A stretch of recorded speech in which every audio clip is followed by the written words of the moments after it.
आपकी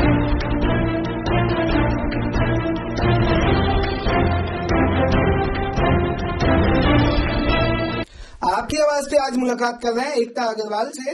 एकता जी, बीजेपी में, महिला मोर्चा में, युवा मोर्चा में और विद्यार्थी रहते हुए भी इन्होंने राजनीतिक जीवन की शुरुआत की थी। एकता जी, आपका स्वागत है आपकी आवाज पे। Thank you ji. प्लीज, मैं चाहूंगा हमारे व्यूअर्स को आप अपना परिचय बताएं। कहां से आपने राजनीतिक कैरियर की शुरुआत की? स्टूडेंट रहते हुए आपने छात्र राजनीति में रहे, तो थोड़ा बताएं प्लीज। मैं एकता अग्रवाल जयपुर से बिलोंग करती हूँ और जहां तक राजनीति की बात है तो राजनीति में आने का मेरा कोई उद्देश्य नहीं था। मेरा पारिवारिक जो पृष्ठभूमि है, जो माता पिताजी हैं और दादाजी हैं, वो सब जनसंघ और संघ से बिलोंग करते थे। तो घर में एक बहुत ही हेल्दी सा वातावरण हुआ करता था, जो कि हमारे संघ के घरों में हुआ करता है। और वहीं से पढ़ते लिखते हम सब ये चीजें देखते आते थे कि संघ से की किस प्रकार से कार्य होता है, शाखाएं चलती हैं।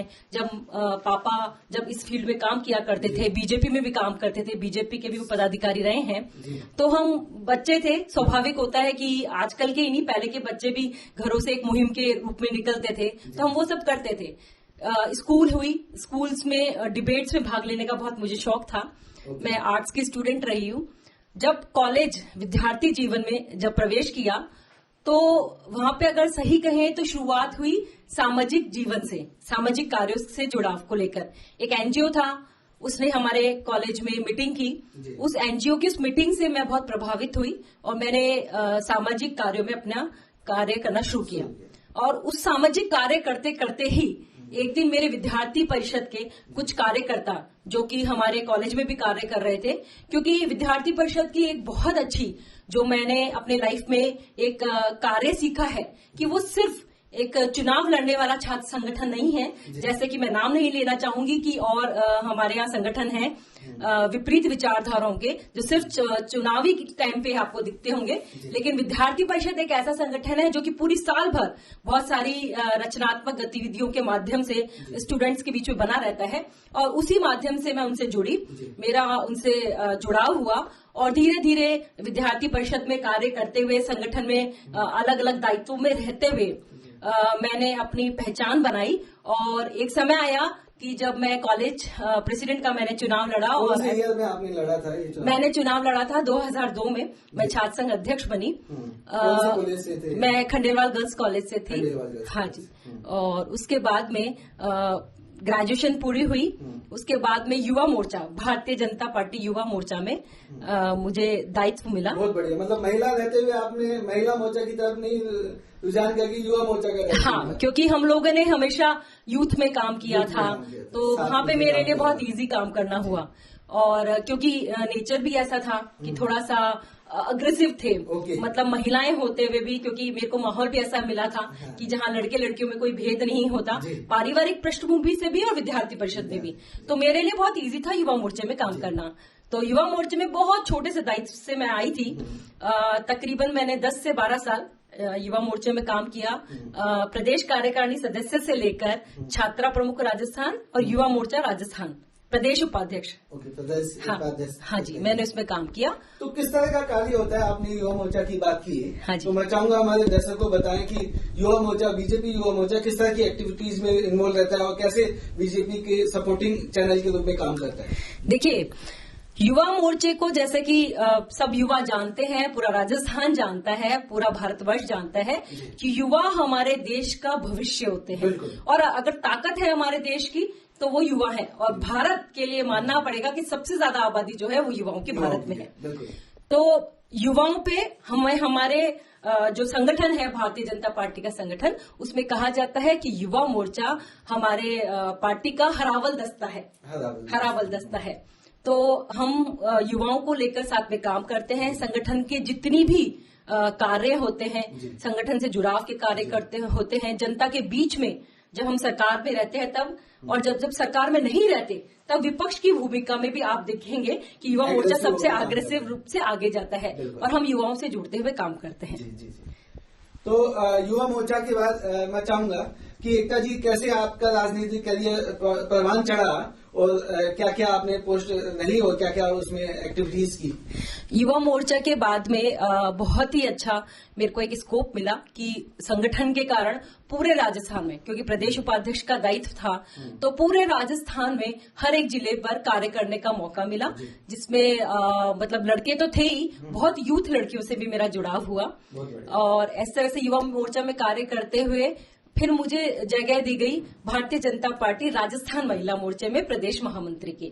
उसमें तकरीबन मैंने 5 साल काम किया और महिलाओं से एक बहुत ही अच्छा जुड़ाव होते हुए मेरी एक बहुत विचारधारा, जो मैं कहूंगी कि मैंने स्पेशली महिलाएं भी इस उम्र की, जहां 18 साल की लड़की भी थी, 25 साल की लड़की भी थी और 45 से 50 और 65 साल की भी महिलाएं थी। तो हाँ, तो उस बीच में जाकर के काम करना, सीनियर लीडर्स के बीच में काम करना और एक छोटे से छोटे कार्यकर्ता, और मैं कहूंगी भारतीय जनता पार्टी में कार्यकर्ता ही सबसे बड़ा होता है, उसका दायित्व ही सबसे बड़ा होता है। तो उनके बीच में कार्य करने के कारण मुझे एक बहुत बड़ी मेरी जो सोच थी उसमें बदलाव आया।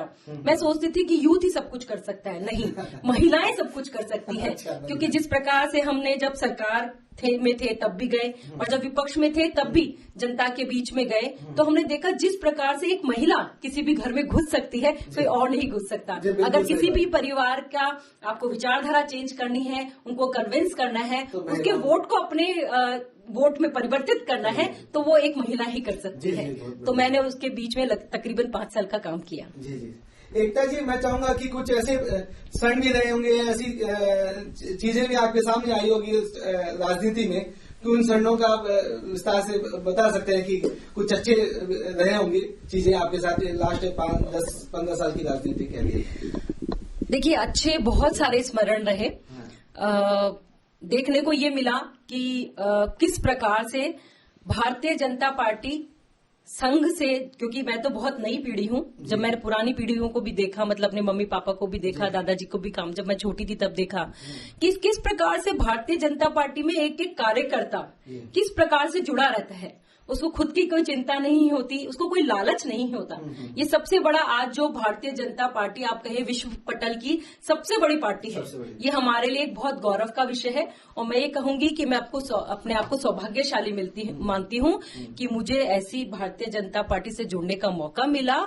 और सबसे ज्यादा सौभाग्यशाली इस बात पे मानती हूँ कि आज हमारे देश के ऐसे प्रधानमंत्री हैं जो ऐसे निर्वहन कर रहे हैं, ऐसे प्रधानमंत्री जिनको सिर्फ हमारा भारतवर्ष ही नहीं, पूरा विश्व, मैं कहूं कि चाहे इसको विपक्ष माने ना माने, आज विश्व गुरु के रूप में हमारे देश को ही नहीं, मोदी जी को भी माना जा रहा है। मोदी जी लीड कर रहे हैं, मोदी जी लीड कर रहे हैं कि आज विश्व में मोदी जी लीडर्स के रूप में, लीडर्स ऑफ लीडर्स बनके लीड कर रहे हैं। बहुत बढ़िया एकता जी। मैं ये जानना चाहूंगा कि आप पारिवारिक पृष्ठभूमि की बात की, आपने बात की, साथ ही राजनीति की बात की, फिर आपने युवा मोर्चा की बात की, महिला मोर्चा में रहते हुए आपने बहुत सारे काम किए, एक्टिविटीज की। तो आपके करीब 14-15 साल के राजनीतिक कैरियर में कुछ ऐसी चीजें भी आई होगी, कुछ ऐसी अच्छी चीजें भी आपने देखी होगी बीजेपी में, या जो आप इस दौरान में आपके साथ रही होगी, कुछ अच्छे कार्य भी किए होंगे और कल के एज ए महिला आपको अच्छा लगा होगा। उन कार्यों का वर्णन हमारे व्यूअर्स को रखें आप। देखिए, सबसे पहली बात तो मैं कहना चाहूंगी, कार्य हमने बहुत किया, जमीन से हर जगह जुड़ाव किया महिलाओं से। बहुत तरह तरह के कार्य हम करते थे, जैसे आप लोग देखते हैं घर घर जाकर के कमल रंगोली बनाते थे और आरती करते थे, बहुत सारे अभियान किए। सबसे ज्यादा सुखद अनुभव मुझे तब हुआ जब मैं करौली की प्रभारी थी, महामंत्री थी, और करौली का प्रभार मुझे दिया गया था। और करौली वैसे बहुत ही मतलब टिपिकल क्षेत्र में कहना चाहूंगी कि कार्य करने की दृष्टि से बहुत टिपिकल क्षेत्र है, बीजेपी संदर्भ में। हाँ जी, तो वहां मुझे कार्य करने का मौका मिला, लेकिन महिलाओं का जुड़ाव वहां पर मुझसे बहुत रहा।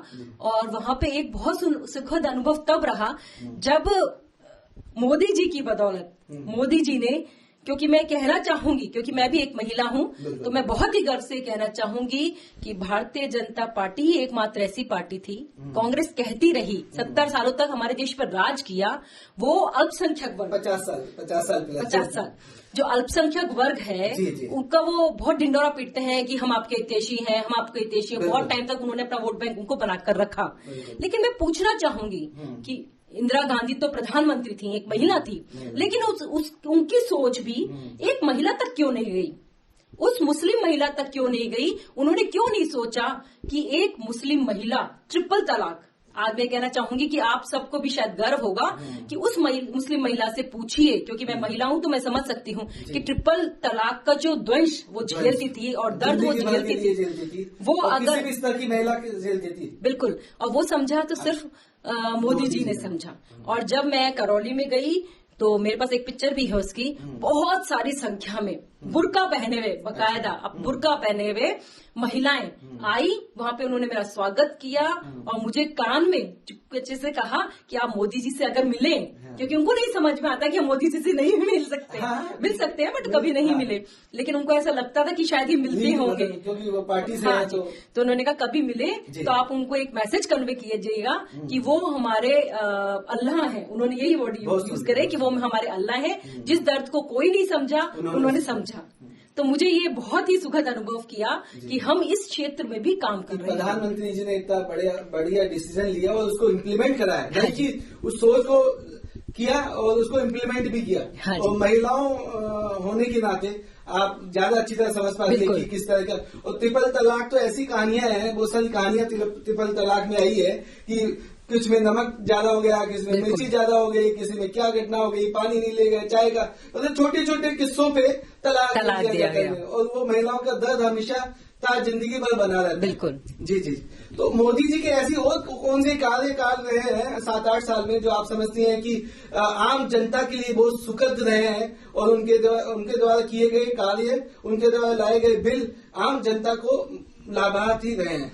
देखिए, मैं कहूंगी सारा देश मानता है कि हम बहुत नारे लगाते थे कि कश्मीर हमारा भारत का अभिन्न अंग है, लेकिन उसको अगर अभिन्न अंग बनाने का काम किया तो वो धारा 370 हटा करके वो मोदी जी थे, भारतीय जनता पार्टी थी जो ऐसा बिल लाई और धारा 370 को उठाया। तो मुझे लगता है कि पूरे राष्ट्र के लिए, पूरे भारत के लिए गौरव का विषय है कि हमारे कश्मीर को पुनः हम भारत में ले आए। तो ये भी एक अच्छा काम था।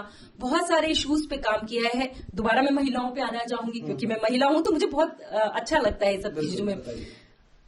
मैं अपनी दादी को देखा था मैंने गांव में, वो चूल्हा जलाती थी और चूल्हा जलाती थी तो बहुत प्यार और स्नेह उसमें रहता था। लेकिन जब उससे धुआं उठता था तो उनको नेचुरली बीमारी भी हुई। और मैं ही नहीं, मुझे लगता है बहुत सारी महिलाएं ऐसी रही होंगी, बहुत सारे बुजुर्ग ऐसे रहे होंगे जो उस चूल्हे की वजह से जिनका दम टूटा होगा। तो अगर ये दोबारा समझा तो मोदी जी ने समझा। घर घर उज्ज्वला योजना लाए तो मोदी जी लाए। और जैसे मैं आपको बताना चाहूंगी मेरा पर्सनल एक्सपीरियंस, मैं जो मेरा पीहर है वहां से, हम अजीतगढ़ गांव से बिलोंग करते हैं। तो जब मैं बहुत छोटी थी, आज तो वहां पे भी सारी सुविधाएं हैं, जब मैं छोटी हुआ करती थी तो वहां पे जो हमारा पेरेंटल घर है वहां पे शौचालय हुआ करता था, बट लोग उसको यूज नहीं करते थे। वो शायद आप मेंटलिटी कह दीजिए कि नहीं यूज करते थे। हाँ, तो हमने बिल्कुल उनके लिए हुआ करता। तो मैं वहां देखती थी, जब मैं जाती थी तो हमको तो ऐसे ट्रीट करते थे कि भाई इनको आदत नहीं है तो वो शौचालय दे देते थे। लेकिन मैंने देखा गांव की या हमारी परिवार की जो बड़ी उम्र की महिलाएं थी वो सुबह 4 बजे बहुत अंधेरे में ऐसे जाती थी। तो तभी मुझे बड़ा फील होता था कि ये क्या है ये सब सिस्टम ना, बट इतना दिमाग नहीं चलता क्योंकि हम छोटे थे। अब धीरे धीरे इन चीजों को फील करने लगे थे। तो अगर उस तकलीफ को कि भाई आप उससे पूछिए उस महिला पे क्या गुजरती है जब वो अंधेरे में निकलती है, उस बाप से पूछिए कि उसकी बेटी की इज्जत की उसको कैसे परवाह रहती होगी, उस भाई से पूछिए कि उसको कैसी तकलीफ होती होगी। तो घर घर शौचालय दिया तो वो मोदी जी ने दिया। आज हम एक गर्व से कह सकते हैं कि भारतीय जनता पार्टी एक राष्ट्रवादी पार्टी है।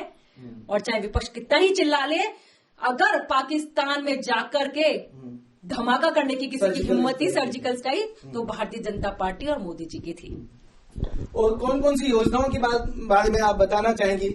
मैं विस्तार से नहीं, संक्षेप में जानना चाहूंगा कि ऐसी कौन कौन सी योजनाएं जो मोदी जी ने प्रभावी रूप से लागू की और जिससे आम आदमी को फायदा हुआ।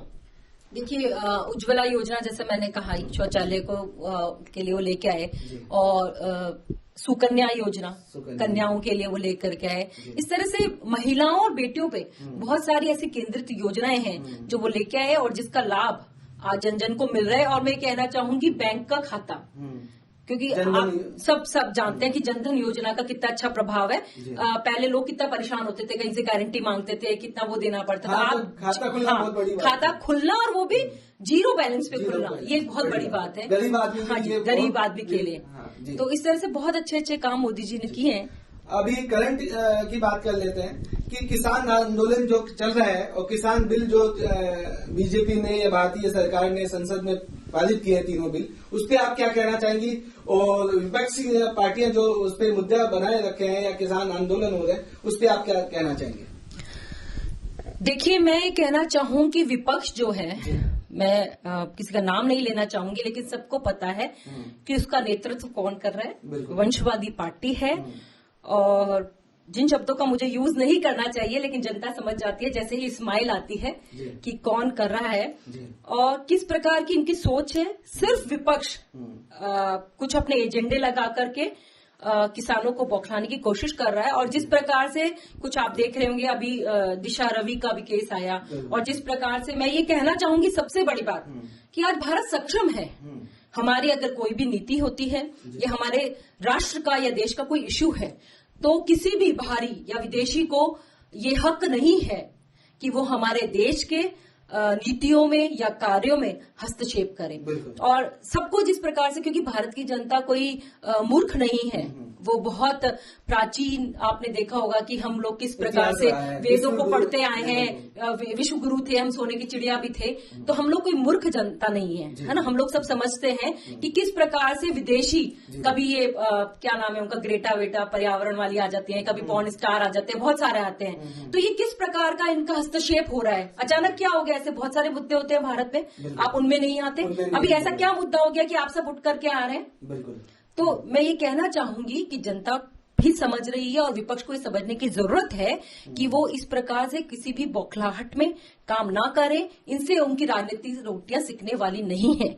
और किसान भाइयों से मैं ये निवेदन करना चाहूंगी कि आप, अगर कोई भी प्रॉब्लम है कि उनमें क्या क्या सुझाव हो सकते हैं, आप भी देख रहे होंगे कि किस प्रकार से भारतीय जनता पार्टी पिछले, मुझे लगता है 3 महीने से कितनी बार मीटिंग हो चुकी है, और शांतिपूर्वक अगर कुछ कमियां हैं तो निकल सकती है, सुलझ सकता है। हाँ जी जी बिल्कुल। एक मैं ये जानना चाहूंगा कि राजस्थान गवर्नमेंट की जो नीति है, रणनीतियां रही हैं, जो महिलाओं पे राजस्थान में दुराचार हो रहे हैं, होते हैं लगातार, जो जब से कांग्रेस की सरकार आई है, तो उस मामले में आप क्या कहना चाहेंगी? और उसको आप पूरे जोर से विरोध कैसे, और महिला मोर्चा कैसे कर रही है, उसको कैसे देख रही है और कैसे विरोध जता रही है?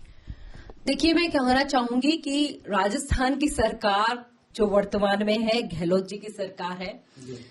पहली बात तो वो सरकार ही नहीं है, क्योंकि उनका आधे से ज्यादा समय तो लड़ाई झगड़े में ही निकल जाता है। हमने देखा कि किस प्रकार से जब कोरोना के काल में हमारा भारत का हर एक नागरिक, चाहे वो छोटा रिक्शा चलाने वाला हो, चाहे बड़ा उद्यमी हो, आम आदमी सब त्रस्त हैं, सब त्रस्त थे। और माननीय मोदी जी के नेतृत्व में जिस प्रकार से भारत की जनता के एक एक नागरिक ने, मैं कहूंगी, इस महामारी से बिल्कुल अनुशासन के रूप में, अनुशासनात्मक रूप में जिस प्रकार से कार्य किया, इतनी प्रॉब्लम्स थी, लेकिन मेरे को लगता है कि कहीं भी ऐसा कोई व्यक्ति नहीं है जहां पे चूल्हा ना जला हो, जहां कोई भूखा मरा हो, ऐसा काम किया। उसके बावजूद उस टाइम पीरियड में हम सब ने देखा कि किस प्रकार की राजस्थान की गवर्नमेंट में खेल चल रहा था, और आपस में लड़ाई करने में व्यस्त थे। कोई मानेसर में व्यस्त था, तो कोई यहाँ पर होटलों में रुका हुआ था, उनकी पार्टियां चल रही थी, डांस चल रहे थे, नाच गाने चल रहे थे। तो मुझे लगता है इस प्रकार की पार्टी से जो इस समय की विपदा के समय भी इस तरह के कार्य करे, उससे मुझे कोई भारत की जनता, राजस्थान की जनता को कोई उम्मीद होगी। और जहां तक आपने बात करी महिला अत्याचार की, राजस्थान में, हाँ जी, मुझे बहुत ही प्रताड़ित मन से मैं कहना चाहूंगी, ऐसी ऐसी खबरें छपती हैं। और आप एक अखबार उठा लीजिए, कोई भी अखबार उठा लीजिए, लोकल अखबार उठा लीजिए, राजस्थान पत्रिका, भास्कर, कुछ भी उठा लीजिए, उसमें एक दिन में आपको 4 से 5 जो घटनाएं मिल जाएंगी जो कि महिला उत्पीड़न या यौन शोषण पे आधारित होती है। भाजपा का क्या रोल रहा है इस पे, कैसे भाजपा इस पे देख रही है, और महिलाओं की सुरक्षा के मामले में या महिला होते हुए आप इसको किस तरह से देख रहे हैं? देखिए, मैं कहूंगी कि हम लोग इसका पुरजोर विरोध करते हैं, और हम विपक्ष से मांग करते हैं, हम समय समय पे धरने प्रदर्शन भी करते आए हैं। और जहां पे भी हमें लगता है इस तरह का अत्याचार होते हैं, वहां हमारा भारतीय जनता पार्टी का जो संगठन है, क्योंकि वो संगठन के रूप में कार्य करता है, वो अपने तरीके से जाता है और ऊपर तक उसके बात रखता है। तो और हमारे टाइम पे जो भी काम हुए हैं सबको पता है कि किस प्रकार से फंड बनाया गया। और मैं ये कहना चाहूंगी, कांग्रेस पार्टी, आपको शायद आप आंकड़े निकाल लीजिएगा, पता होगा कि किस प्रकार से निर्भया का फंड दिया गया है, जो कि कांग्रेस पार्टी ने अभी तक उसको यूज भी नहीं किया गया। तो मैं पूछना को चाहूंगी कि क्यों यूज नहीं करते हैं वो लोग, करें ना इस चीज को, योजनाएं क्यों नहीं लाते? हाँ जी, बिल्कुल। हाँ जी जी एकता जी, आपका बहुत बहुत धन्यवाद हमारे से वार्तालाप करने के लिए। और मैं चाहूंगा आगे भी इस तरह की वार्तालाप आप और हम करंट राजनीतिक इश्यूज पे करते रहेंगे। और जी बिल्कुल धन्यवाद। Thank you so much. Thank you, धन्यवाद।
Thank you.